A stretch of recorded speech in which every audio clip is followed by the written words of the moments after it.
My radio 580 AM ਤੇ ਤੁਹਾਡਾ ਸਭਨਾਂ ਦਾ ਸਵਾਗਤ ਇੱਕ ਵਾਰ ਫਿਰ ਜੀ। ਔਰ ਸਾਡੇ ਨਾਲ ਇਸ ਵਕਤ ਸਟੂਡੀਓ 'ਚ ਸ਼ਾਮਲ ਹੋਏ ਨੇ ਗੱਲਬਾਤ ਲੈ ਕੇ ਆਪਣੀ ਕਮਿਊਨਿਟੀ ਦੇ ਮਸ਼ਹੂਰ barrister and solicitor mister Ranveer Thind Sahib.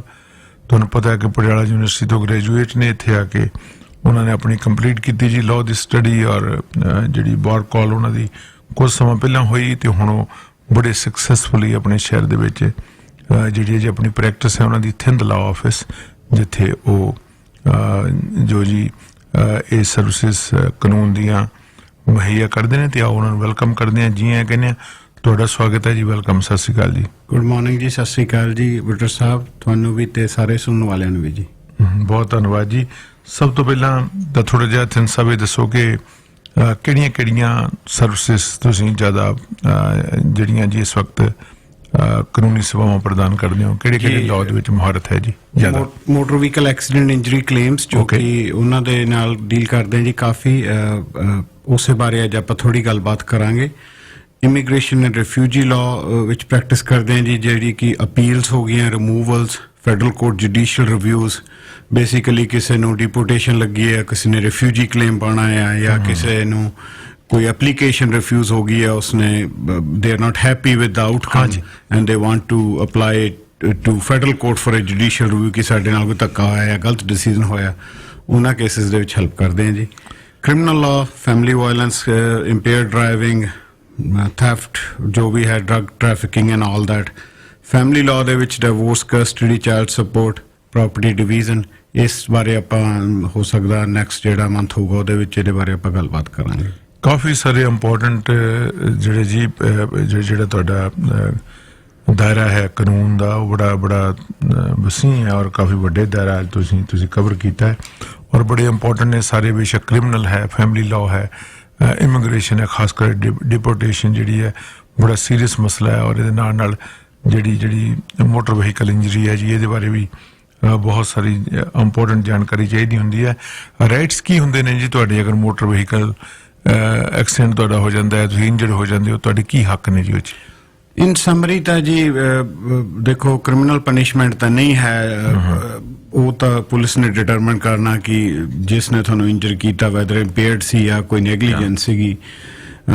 Civil ਤਰੀਕੇ ਨਾਲ ਦੇਖੀਏ ਤਾਂ ਜੋ ਕੰਪਨਸੇਸ਼ਨ ਲੈਣ ਦਾ ਤੁਹਾਡਾ ਹੱਕ ਹੈ ਜੀ, ਜੋ ਵੀ ਤੁਹਾਡੀ ਇੰਜਰੀਜ਼ ਹੋਈਆਂ, ਤੁਹਾਡਾ ਕੰਮ ਛੁੱਟਿਆ, ਤੁਹਾਡਾ ਕੋਈ ਹੋਰ ਜਾਨੀ ਮਾਲੀ ਮੰਨ ਲਓ ਜਿਹੜਾ ਕੋਈ ਤੁਹਾਡਾ ਸਮਾਨ ਦਾ ਨੁਕਸਾਨ ਹੋਇਆ ਕਾਰ ਦਾ, ਜਾਂ ਤੁਹਾਡਾ ਹੋਰ ਪਰਸਨਲ ਬਿਲੋਂਗਿੰਗਸ ਦਾ, ਤੁਹਾਡੇ ਮੈਡੀਕਲ ਤੇ ਕੋਈ ਖਰਚਾ ਆਇਆ ਜੋ ਕਿ ਤੁਹਾਨੂੰ ਹੋਰ ਕਿਸੇ ਪਾਸੋਂ ਕਵਰੇਜ ਨਹੀਂ ਮਿਲੀ, ਉਹ ਸਾਰੀ ਤਰ੍ਹਾਂ ਦੀ ਕੰਪਨਸੇਸ਼ਨ ਜੋ ਹੈ ਜੀ ਤੁਸੀਂ ਕਲੇਮ ਕਰ ਸਕਦੇ ਹੋ। ਬੇਸਿਕਲੀ ਇੱਕ ਤਾਂ ਜਨਰਲ ਡੈਮੇਜਸ ਹੋ ਗਏ ਜੀ, ਜੋ ਤੁਹਾਡੀਆਂ ਸੱਟਾਂ ਲੱਗੀਆਂ ਨੇ ਉਹਨਾਂ ਦਾ ਮੁਆਵਜ਼ਾ ਜੋ ਹੈ। ਬਾਕੀ ਸਪੈਸ਼ਲ ਡੈਮੇਜਸ ਹੋ ਗਏ, ਕੰਮ ਛੁੱਟਿਆ ਤੁਹਾਡਾ, ਤੁਹਾਨੂੰ ਦਵਾਈਆਂ ਤੇ ਖਰਚਾ ਕਰਨਾ ਪਿਆ, ਤੁਹਾਡਾ ਹੋਰ ਨੁਕਸਾਨ ਹੋਇਆ ਕੋਈ, ਉਹ ਸਾਰਾ ਤੁਸੀਂ ਕਲੇਮ ਕਰ ਸਕਦੇ ਹੋ। ਪਰ ਇੱਕ ਪਾਸੇ ਕਹਤਾ ਜਾਂਦਾ ਜੀ ਕੈਪ ਹੈ $4,000 ਦਾ, ਉਹ ਫਿਰ ਕੈਪ ਇੱਥੇ ਤੁਹਾਨੂੰ ਅਫੈਕਟ ਕਰਦਾ ਹੈ ਕਿ ਜਾਂ ਤੁਸੀਂ ਸਾਰਾ ਜਿਹੜਾ ਤੁਹਾਡੇ ਨੁਕਸਾਨ ਤੁਸੀਂ ਗਿਣਾਏ ਨੇ ਸਾਰੇ ਰਿਕਵਰੇਬਲ ਨੇ ਸਾਰੇ ਜੀ?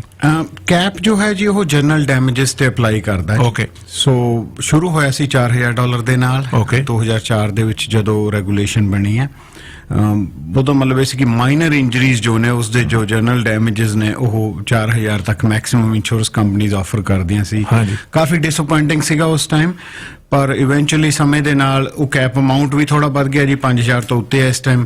ਪਲੱਸ ਕੇਸ ਲਾਅ ਇਸ ਤਰ੍ਹਾਂ ਦਾ ਡਿਵੈਲਪ ਹੋ ਗਿਆ ਇਸ ਟਾਈਮ, ਜਾਂ ਡਿਸੀਜ਼ਨ ਇਸ ਤਰ੍ਹਾਂ ਦੇ ਹੋ ਗਏ ਨੇ, ਉਹਨਾਂ ਨੇ ਕਾਫੀ ਜਿਹੜੀਆਂ ਇੰਜਰੀਜ਼ ਨੇ ਜਿਨ੍ਹਾਂ ਨੂੰ ਇੰਸ਼ੋਰੈਂਸ ਕੰਪਨੀ ਅੱਗੇ ਕਹਿੰਦੀ ਸੀ ਕਿ ਜੀ ਇਹ ਤਾਂ ਮਾਈਨਰ ਇੰਜਰੀ ਦੇ ਵਿੱਚ ਫਾਲ ਕਰਦੀ ਹੈ, ਅਸੀਂ ਤਾਂ ਕੈਪ ਦੇ ਹਿਸਾਬ ਨਾਲ ਹੀ ਪੈਸੇ ਦੇਵਾਂਗੇ, ਉਹ ਨਿਕਲ ਚੁੱਕੀਆਂ ਨੇ ਕਾਫੀ ਜਿਹੜੀਆਂ ਇੰਜਰੀਜ਼ ਨੇ ਕੇਸ ਲਾਜ਼ ਦੇ ਬੇਸ ਦੇ ਉੱਤੇ। ਸੋ ਡਿਫਾਈਨ ਹੋ ਗਿਆ ਕੈਪ ਜਿਹੜਾ? ਵੈਲ ਯੈਸ ਔਰ ਨੋ, ਹਰੇਕ ਜਿਹੜਾ ਹੈ ਸਿਚੁਏਸ਼ਨ ਡਿਪੈਂਡ ਕਰਦਾ ਜੀ ਮੈਡੀਕਲ ਐਵੀਡੈਂਸ ਦੇ ਬੇਸ ਦੇ ਉੱਤੇ ਅਸੈਸਮੈਂਟਸ ਕੀ ਨੇ। ਸੋ ਇਨ ਸਮ ਕੇਸਿਸ ਯੈਸ, ਇਨ ਸਮ ਕੇਸਿਸ ਨੋ। ਕਿੰਨੇ ਟ੍ਰੀਟਮੈਂਟ ਲਏ ਨੇ, ਕਿਸ ਤਰ੍ਹਾਂ ਦਾ ਟ੍ਰੀਟਮੈਂਟ ਲਿਆ ਗਿਆ ਜੀ, ਉਹਦੇ ਉੱਤੇ ਡਿਪੈਂਡ ਕਰਦਾ ਸਾਰਾ। ਤੇ ਇੱਕ ਪਰਸਨ ਜਿਹੜਾ ਜੀ ਆਮ ਵਿਅਕਤੀ ਇੰਜਰਡ ਹੋ ਗਿਆ, ਕਈ ਵਾਰੀ ਸਭ ਤੋਂ ਪਹਿਲਾਂ ਇਹ ਦੇਖਦਾ ਕਿ ਮੈਂ ਵਕੀਲ ਕੋਲ ਜਾਣਾ, ਕਿੰਨੇ ਕੁ ਖਰਚਾ ਹੋ ਜਾਏਗਾ, ਕਿੰਨੇ ਕੁ ਪੈਸੇ ਲੱਗਦੇ ਆ ਜੀ, ਇੰਜਰੀ ਲਾਇਰ ਹਾਇਰ ਕਰਨ ਵਾਸਤੇ ਜੀ? ਦਿਸ ਫੀਲਡ ਇਜ਼ ਸਮਥਿੰਗ ਜਿਸ ਦੇ ਵਿੱਚ ਇਹ ਹੈ ਕਿ ਜੀ you don't have to pay a lawyer. ਅੱਛਾ ਜੀ। ਕੋਈ ਸੈਟ ਰੂਲ ਨਹੀਂ ਹੈ। There may be some law firms ਜੇ ਚਾਹੁੰਦੇ ਹੋਣਗੇ ਸਾਨੂੰ ਕੁਝ ਪੈਸੇ ਦਿਓ ਅਸੀਂ ਤਾਂ ਤੁਹਾਡਾ ਕੇਸ ਲੜਾਂਗੇ। ਜੋ ਪਰਸਨਲ ਇੰਜਰੀ ਹੈ ਇਸ ਦੇ ਵਿੱਚ ਅਸੀਂ ਅਸੈਸਮੈਂਟ ਕਰਦੇ ਹਾਂ। ਜਦੋਂ ਇਨੀਸ਼ੀਅਲ ਇੰਟਰਵਿਊ ਹੁੰਦੀ ਹੈ ਉਹ ਬਿਲਕੁਲ ਫ੍ਰੀ ਹੈ ਜੀ। ਉਸ ਅਸੈਸਮੈਂਟ ਜੇ ਸਾਨੂੰ ਲੱਗੇ ਕਿ ਇਹ ਕੇਸ ਵਰਥ ਹੈ ਸਾਡੇ ਲਈ ਪਰਸਿਊ ਕਰਨ ਦੇ ਲਈ, ਕੈਪ ਤੋਂ ਬਾਹਰ ਹੈ ਸਪੈਸ਼ਲੀ ਇਹ ਡਿਟਰਮਿਨ ਕੀਤਾ ਜਾਂਦਾ ਆ, ਤਾਂ ਅਸੀਂ ਉਹ ਕੇਸ ਜੋ ਹੈ ਜੀ ਬਿਲਕੁਲ ਫ੍ਰੀ ਆਫ ਕਾਸਟ ਲੜਦੇ ਹਾਂ। ਪਰ ਅਸੀਂ ਪੈਸੇ ਉਦੋਂ ਲੈਣੇ ਆ ਜਦੋਂ ਤੁਹਾਨੂੰ ਮਿਲਣੇ। So if you get paid we get paid. ਖਰਚਾ ਜਿਹੜਾ ਹੁੰਦਾ ਜੋ ਵੀ ਡਾਕਟਰ ਨੋਟਸ ਮੰਗਾਣੇ ਆ ਜੋ ਵੀ ਹੈ ਉਹ ਫਰਮ ਦਾ ਹੁੰਦਾ, ਸਾਡਾ ਹੁੰਦਾ ਹੈ। ਅੱਛਾ ਜੀ। ਤੇ ਉਹਦੇ ਸਿਰਫ ਇਹੀ ਅਰੇਂਜਮੈਂਟ ਹੁੰਦਾ ਕਿ ਕੱਲ ਨੂੰ ਜੇ ਕਿਸੇ ਕਾਰਨ ਕਰਕੇ ਤੁਹਾਨੂੰ ਪੇਮੈਂਟ ਨਹੀਂ ਹੁੰਦੀ ਹੈਗੀ ਉਹ ਆਊਟ ਆਫ ਪਾਕਟ ਐਕਸਪੈਂਸਸ ਤੁਸੀਂ ਫਰਮ ਨੂੰ ਕੁਝ ਪਰਸੈਂਟੇਜ ਪੇ ਕਰਦੇ ਹੋ। ਬਟ ਜਨਰਲੀ ਸਪੀਕਿੰਗ ਉਹ ਉਸ ਤਰ੍ਹਾਂ ਦੀ ਸਿਚੁਏਸ਼ਨ ਨਹੀਂ ਹੁੰਦੀ ਹੈਗੀ। ਜੇ ਅਸੀਂ ਕੇਸ ਲਿਆ ਤਾਂ at least you are getting something, but in short you don't pay anything from your pocket until insurance company pays and then you get paid and we get paid. So upfront ਖਰਚੇ ਜਿਹੜੀ law firm ਕਰੇਗੀ ਔਰ ਉਹਦੇ ਵਿੱਚੋਂ ਖਰਚੇ ਦੇ plus percentage ਕੱਢ ਕੇ ਤੁਹਾਡੇ ਪੈਸੇ ਤੁਹਾਨੂੰ ਮਿਲ ਜਾਣਗੇ। ਬਿਲਕੁਲ ਜੀ। ਠੀਕ ਹੈ ਜੀ। ਤੇ ਇਹਦੇ ਵਿੱਚ ਕੀ ਕੋਰਟ 'ਚ ਜਾਣਾ ਹੀ ਪੈਂਦਾ ਜੀ ਇਹ ਇੰਜਰੀ ਲਾਅ ਵਾਸਤੇ ਕਿ ਕੋਈ ਆਊਟ ਆਫ ਕੋਰਟ ਸੈਟਲਮੈਂਟ ਵੀ ਹੋ ਜਾਂਦੀ ਹੈ ਜੀ? ਕਿਸ ਤਰ੍ਹਾਂ ਹੁੰਦਾ ਹੈ ਇਹਦਾ ਪ੍ਰੋਸੀਜਰ ਕੀ ਹੈ? ਦੇਖੋ ਜਨਰਲੀ ਸਪੀਕਿੰਗ ਤਾਂ ਜਿੰਨੇ personal injury accident injury claims ਨੇ ਗੁੱਡ ਪਰਸੈਂਟੇਜ ਜਿਹੜੀ ਹੈਗੀ ਆ ਉਹ ਆਊਟ ਆਫ ਕੋਰਟ ਸੈਟਲ ਹੋ ਜਾਂਦੀ ਹੈ। ਠੀਕ ਹੈ। ਬੋਡੀਲੀ ਇੰਜਰੀ ਐਡਜਸਟਰ ਦੇ ਨਾਲ ਗੱਲਬਾਤ ਕਰਕੇ ਜੇ ਕਈ ਵਾਰੀ ਉਹ ਰੀਜ਼ਨੇਬਲ ਨਹੀਂ ਹੈਗੇ ਜਾਂ ਆਪਾਂ ਕਿਸੇ ਕਾਰਨ ਕਰਕੇ ਆਪਣੀ ਐਕਸਪੈਕਟੇਸ਼ਨਸ ਜ਼ਿਆਦਾ ਨੇ ਜਾਂ ਉਹ ਜੋ ਆਫਰ ਕਰ ਰਹੇ ਨੇ ਉਹ ਬਹੁਤ ਲੋ ਹੈ ਤਾਂ ਉਸ ਕੇਸ ਦੇ ਵਿੱਚ ਆਪਾਂ ਨੂੰ ਇਹ ਕੋਰਟ ਤੋਂ ਡਿਸਾਈਡ ਕਰਵਾਉਣਾ ਪੈਂਦਾ ਹੈ। ਉਸ ਤੋਂ ਪਹਿਲਾਂ ਵੀ ਸਟੈਪ ਹੁੰਦਾ ਮੀਡੀਏਸ਼ਨ ਹੁੰਦਾ ਜਿਸ ਦੇ ਵਿੱਚ ਇੱਕ ਮੀਡੀਏਟਰ ਅਪਾਇੰਟ ਕੀਤਾ ਜਾਂਦਾ ਹੈ। ਓਕੇ। ਦੇ ਕੈਨ ਰਿਕਮੈਂਡ ਕੀ ਮੁਆਵਜ਼ਾ ਬਣਨਾ ਚਾਹੀਦਾ ਆ। ਸੋ ਮੋਸਟਲੀ ਉਸ ਸਟੇਜ ਤੱਕ ਸੈਟਲ ਹੋ ਜਾਂਦੇ ਨੇ ਪਰ ਕਈ ਕੇਸਿਸ ਇਹੋ ਜਿਹੇ ਵੀ ਨੇ ਜੋ ਇਵੈਂਚੁਅਲੀ ਜੱਜ ਸਾਹਿਬ ਜਾ ਕੇ ਡਿਸਾਈਡ ਕਰਦੇ ਨੇ। ਠੀਕ ਹੈ ਜੀ। ਤੇ ਇੱਕ ਕੀ ਐਕਸਪੈਕਟੇਸ਼ਨ ਹੋਣੀਆਂ ਚਾਹੀਦੀਆਂ ਜੀ ਫਰਜ਼ ਕਰ ਲਓ ਤੁਹਾਡੇ ਇੰਜਰੀ ਹੋ ਜਾਂਦੀ ਹੈ ਤੁਸੀਂ ਵਕੀਲ ਕੋਲ ਜਾਂਦੇ ਹੋ ਕੋਈ ਸੈਟ ਅਮਾਊਂਟ ਹੈ ਕਿ ਡਿਪੈਂਡਿੰਗ ਔਨ ਤੁਹਾਡੇ ਸਰਕਮਸਟੈਂਸਸ ਤੁਹਾਡੀ ਇਨਕਮ ਤੁਹਾਡਾ ਲਾਸ ਤੁਹਾਡੀ ਇੰਜਰੀ ਕਿਸ ਤਰ੍ਹਾਂ ਡਿਟਰਮਿਨ ਹੁੰਦਾ ਜੀ ਕਿ ਕਿੰਨੇ ਕੁ ਪੈਸੇ ਤੁਹਾਨੂੰ ਮਿਲਣਗੇ? ਡਿਪੈਂਡ ਕਰਦਾ ਜੀ ਤੁਹਾਡੀਆਂ ਇੰਜਰੀਜ਼ ਕੀ ਨੇ। ਓਕੇ। ਤੁਹਾਨੂੰ ਉਹਨਾਂ ਇੰਜਰੀਜ਼ ਨੇ ਕਿਸ ਤਰ੍ਹਾਂ ਇਮੋਸ਼ਨਲੀ ਫਿਜ਼ੀਕਲੀ ਅਫੈਕਟ ਕੀਤਾ ਆ। ਅੱਛਾ ਇਮੋਸ਼ਨਸ ਵੀ ਹੈ। ਅੱਛਾ ਜੀ। ਠੀਕ ਹੈ। ਤੁਹਾਨੂੰ ਤੁਹਾਡੇ ਕੈਰੀਅਰ ਤੇ ਕੀ ਇੰਪੈਕਟ ਪਿਆ, ਤੁਸੀਂ ਗਾਂ ਕੀ ਕਰਨਾ ਸੀਗਾ ਆਪਣੇ ਫਿਊਚਰ ਦੇ ਵਿੱਚ, ਤੁਹਾਡੀ ਗਾਂ ਅਰਨਿੰਗ ਕੈਪੈਸਿਟੀ ਕੀ ਸੀਗੀ, ਉਸ ਦੇ ਉੱਤੇ ਕੀ ਇੰਪੈਕਟ ਹੈ। ਜੋ ਭੈਣਾਂ ਬੀਬੀਆਂ ਜੋ ਘਰ ਦੇ ਕੰਮਕਾਰ ਕਰਦੀਆਂ ਨੇ ਜੇ ਫਰਜ਼ ਕਰੋ ਕੋਈ ਉਸ ਤਰ੍ਹਾਂ ਦਾ ਇੰਪੈਕਟ ਹੋਇਆ ਉਹਨਾਂ ਦੇ ਉੱਤੇ ਕਿ ਉਹ ਜੋ ਅੱਗੇ ਕਰਦੇ ਸੀ ਇੰਜਰੀ ਤੋਂ ਬਾਅਦ ਨਹੀਂ ਕਰ ਸਕਦੇ, that is also a factor. So in short injuries ਨੇ ਤੁਹਾਨੂੰ ਤੁਹਾਡੇ ਤੇ ਕੀ ਇੰਪੈਕਟ ਪਾਇਆ, ਤੁਹਾਡੀ ਆਉਣ ਵਾਲੀ ਲਾਈਫ ਤੇ ਕੀ ਤੁਹਾਡੇ ਜੋ ਤੁਸੀਂ ਪਹਿਲਾਂ ਕਰ ਸਕਦੇ ਕੀ ਹੁਣ ਤੁਸੀਂ ਨਹੀਂ ਕਰ ਸਕਦੇ, ਇਹ ਸਾਰੀਆਂ ਚੀਜ਼ਾਂ ਨੂੰ ਡਿਟਰਮਿਨ ਕਰਕੇ ਬਾਕੀ ਕਿਸ ਤਰ੍ਹਾਂ ਦਾ ਤੁਹਾਡਾ ਮੈਡੀਕਲ ਟਰੀਟਮੈਂਟ ਹੋਇਆ, ਗਾਂ ਫਿਊਚਰ ਦੇ ਵਿੱਚ ਕੀ ਮੈਡੀਕਲ ਟਰੀਟਮੈਂਟ ਚਾਹੀਦਾ, ਲਿਮਿਟੇਸ਼ਨਸ ਤੁਹਾਡੀ ਬੋਡੀ ਦੀਆਂ ਕੀ ਨੇ, ਇਹ ਸਾਰੀਆਂ ਚੀਜ਼ਾਂ ਨੂੰ ਡਿਟਰਮਿਨ ਕਰਕੇ ਹੀ ਜੋ ਹੈ ਅਸੈਸਮੈਂਟ ਹੁੰਦੀ ਹੈ ਜੀ ਤੇ ਉਸ ਬੇਸ ਦੇ ਉੱਤੇ ਤੁਹਾਨੂੰ ਮੁਆਵਜ਼ਾ ਮਿਲਦਾ। ਸੋ ਸ਼ਾਰਟ ਟਰਮ ਇੰਜਰੀਜ਼ ਕਿੰਨੀ ਪੇਨ ਕਿੰਨਾ ਕੁ ਇਲਾਜ ਹੋਇਆ ਪਲੱਸ ਲੌਂਗ ਟਰਮ ਕੀ ਇਫੈਕਟ ਰਹਿਣਗੇ ਉਹ ਡਿਟਰਮਿਨ ਕਰੇਗਾ ਤੁਹਾਨੂੰ ਕੀ ਪੈਸੇ ਮਿਲਣੇ। ਹਾਂਜੀ ਜਨਰਲੀ ਸਪੀਕਿੰਗ ਜੋ ਸੈਟਲਮੈਂਟ ਦੀ ਨੈਗੋਸ਼ੀਏਸ਼ਨ ਸ਼ੁਰੂ ਹੁੰਦੀ ਹੈ ਉਸ ਟਾਈਮ ਹੁੰਦੀ ਹੈ ਜਦੋਂ ਤੁਸੀਂ ਜਾਂ ਤਾਂ ਫੁੱਲੀ ਮੈਡੀਕਲੀ ਰਿਕਵਰ ਹੋ ਗਏ ਹੋ, ਉਸ ਟਾਈਮ ਅਸੈਸਮੈਂਟ ਕਰ ਲਈ ਜਾਂਦੀ ਹੈ ਕਿ ਤੁਸੀਂ ਕਿੰਨਾ ਟਾਈਮ ਆਫ ਰਹੇ ਹੋ ਕੰਮ ਤੋਂ, ਕੀ ਤੁਹਾਡੀਆਂ ਇੰਜਰੀ ਸੀ, ਕੀ ਤੁਹਾਡਾ ਟਰੀਟਮੈਂਟ ਸੀ, ਗਾਹਾਂ ਤੁਹਾਨੂੰ ਕਿੰਨਾ ਤੁਹਾਡਾ ਲਾਸ ਹੋਇਆ। ਜਾਂ ਤੁਸੀਂ ਉਸ ਸਟੇਜ ਤੇ ਪਹੁੰਚ ਜਾਂਦੇ ਹੋ ਜਿੱਥੇ ਮੈਕਸਿਮਮ ਰਿਕਵਰੀ ਹੋ ਗਈ ਹੈ ਉਸ ਤੋਂ ਵੱਧ ਪੋਸੀਬਲ ਨਹੀਂ ਹੈਗੀ।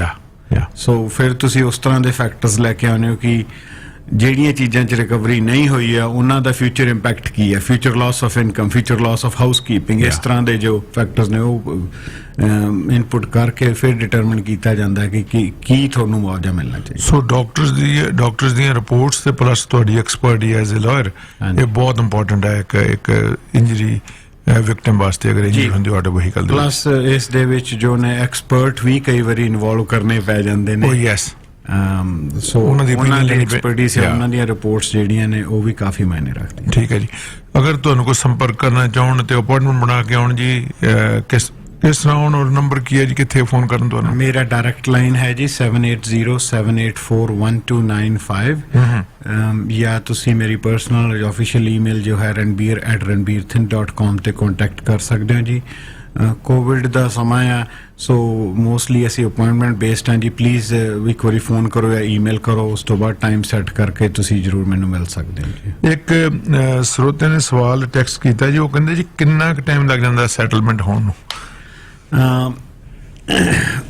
ਸੈਟਲਮੈਂਟ ਜਿਸ ਤਰ੍ਹਾਂ ਮੈਂ ਪਹਿਲਾਂ ਹੀ ਦੱਸਿਆ ਜੀ ਕਿ ਡਿਪੈਂਡਿੰਗ ਔਨ ਤੁਹਾਡੀ ਸਿਚੁਏਸ਼ਨ। ਵੈਲ ਜਿਸ ਟਾਈਮ ਤੁਸੀਂ ਫੁੱਲੀ ਰਿਕਵਰ ਹੋ ਗਏ ਜਾਂ ਉਸ ਸਟੇਜ ਤੇ ਆ ਗਏ ਕਿ ਉਸ ਤੋਂ ਬਾਅਦ ਮੈਡੀਕਲ ਰਿਕਵਰੀ ਪੋਸੀਬਲ ਨਹੀਂ, ਉਸ ਟਾਈਮ ਸੈਟਲਮੈਂਟ ਨੈਗੋਸ਼ੀਏਸ਼ਨ ਸ਼ੁਰੂ ਹੁੰਦੀਆਂ ਨੇ। ਓਕੇ, ਸੋ ਹੋ ਸਕਦਾ ਹੈ 1.5 ਸਾਲ 6 ਮਹੀਨੇ ਡਿਪੈਂਡਿੰਗ ਔਨ ਯੋਰ ਸਿਚੁਏਸ਼ਨ।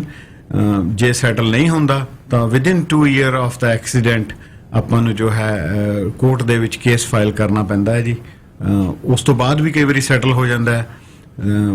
ਬਾਕੀ it just depends on each and every case. So ਕਹਿੰਦਾ ਭਾਵੇਂ ਤੁਹਾਨੂੰ ਜਿਹੜੀ ਸਟੈਚੂਟਰੀ ਤੁਹਾਡੀ ਲਿਮਿਟੇਸ਼ਨ ਹੈ 2 ਸਾਲ ਦੀ, ਉਹ ਤੋਂ ਪਹਿਲਾਂ ਜਾਣਾ ਪਏਗਾ ਕੋਰਟ ਦੇ ਵਿੱਚ। ਹਾਂਜੀ, ਠੀਕ ਹੈ ਜੀ। ਕੇਸ ਫਾਈਲ ਕਰਨਾ ਪਊਗਾ, ਹੋ ਸਕਦਾ ਅਗਲੇ ਸਟੈਪਸ ਜਿਹੜੇ ਨੇ ਉਹਨਾਂ ਨੂੰ ਤੁਸੀਂ ਹੋਲਡ ਕਰ ਸਕਦੇ ਹੋ ਕੁਝ ਸਮੇਂ ਲਈ, ਜੇਕਰ ਤੁਹਾਡੀ ਕੋਈ ਸੈਟਲਮੈਂਟ ਨੈਗੋਸ਼ੀਏਸ਼ਨ ਚੱਲ ਰਹੀ ਹੈ। ਬਿਲਕੁਲ ਠੀਕ ਹੈ। ਜ਼ਰੂਰੀ ਨਹੀਂ ਵੀ ਕੋਰਟ 'ਚ ਫਾਈਲ ਕਰਨ ਤੋਂ ਬਾਅਦ ਵੀ ਆਪਾਂ ਨੂੰ ਕੋਰਟ 'ਚ ਜਾ ਕੇ ਸੈਟਲ ਕਰਨਾ ਪੈਣਾ, still out of court settlement ਹੋ ਸਕਦੀ ਹੈ। ਬਿਲਕੁਲ, ਹਾਂਜੀ, ਠੀਕ ਹੈ ਜੀ।